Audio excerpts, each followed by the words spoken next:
Recent டேஸா எனக்கு ரொம்ப பிடிச்ச ஒரு ரெசிபி சிக்கன் பெரட்டல்.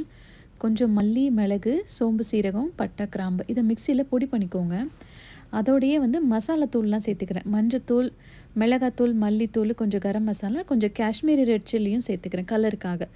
இது எல்லாத்தையும் நம்ம ஏற்கனவே அரைச்சோம் இல்லையா? அதோட சேர்த்து கொஞ்சம் தயிரையும் சேர்த்து அரைச்சிக்கோங்க. இப்போ இது வந்து ஒரு சூப்பரான ஒரு பேஸ்ட் வந்து ரெடி ஆயிடுச்சு.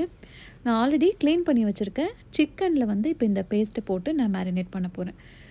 நீங்க இதுலயே உப்பு போடுறீங்கன்னா ஞாபகம் வச்சுக்கோங்க. நம்ம கிரேவி பண்ணும்போது பார்த்து அட்ஜஸ்ட் பண்ணணும். இப்போ கொஞ்சம் சோம்பும், கருவேப்பிலையும் தாளிச்சுக்கிறேன்.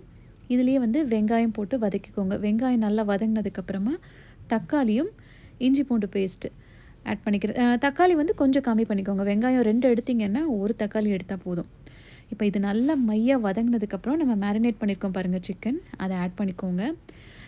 அந்த மிக்ஸி ஜார வந்து ஒரு 1/4 டம்ளர் அளவுக்கு தண்ணி ஊத்தி நான் அப்படி அலசி சேர்க்குறேன் பாருங்க. அவ்வளோதான் இந்த கிரேவிக்கு தண்ணி.